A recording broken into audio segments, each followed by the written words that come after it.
മുംബൈയിൽ കനത്ത മഴ തുടരുന്നു. നിരവധി പ്രദേശങ്ങൾ വെള്ളത്തിനടിയിലാണ്. മഴ തുടരുന്നതിനാൽ വിദ്യാഭ്യാസ സ്ഥാപനങ്ങൾക്ക് അവധി നൽകി.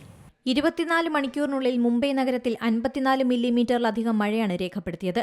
കിഴക്കൻ പടിഞ്ഞാറൻ പ്രദേശങ്ങളിൽ 72 മില്ലിമീറ്ററും 65 മില്ലിമീറ്ററും മഴ ലഭിച്ചു. കഴിഞ്ഞ കുറച്ച് ദിവസങ്ങളിലായി മുംബൈയിലും സമീപ പ്രദേശങ്ങളിലും കനത്ത മഴയാണ്. ചില പ്രദേശങ്ങൾ റെഡ് അലർട്ടുണ്ട്. മുംബൈയിലും പരിസര പ്രദേശങ്ങളിലും കനത്ത മഴ പെയ്യുന്നതിനാൽ സ്കൂളുകളും കോളേജുകളും അടച്ചു. നിരവധി പ്രദേശങ്ങൾ വെള്ളത്തിനടിയിലാണ്. നഗരത്തിൽ വൻ ഗതാഗതക്കുരുക്കുണ്ട്. ആവശ്യമില്ലെങ്കിൽ ജനങ്ങൾ പുറത്തിറങ്ങുന്നത് ഒഴിവാക്കണമെന്ന് നിർദ്ദേശമുണ്ട്. Eastern freeway, western express highway എന്നിവയെ വെള്ളപ്പൊക്കം ബാധിച്ചു.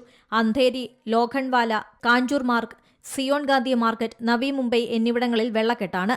മോശം കാലാവസ്ഥ വ്യോമഗതാഗതത്തെയും ബാധിച്ചിട്ടുണ്ട്. നിരവധി വിമാനങ്ങൾ വഴിതിരിച്ചു വിട്ടു. വരും ദിവസങ്ങളിലും മഴ ശക്തമാകുമെന്നാണ് മുന്നറിയിപ്പ്. ഏറ്റവും പുതിയ വാർത്തകളും വിശേഷങ്ങളും വിരൽത്തുമ്പിലറിയാൻ സീ മലയാളം ന്യൂസ് എല്ലാ ഡിജിറ്റൽ പ്ലാറ്റ്ഫോമുകളിലും ലഭ്യം.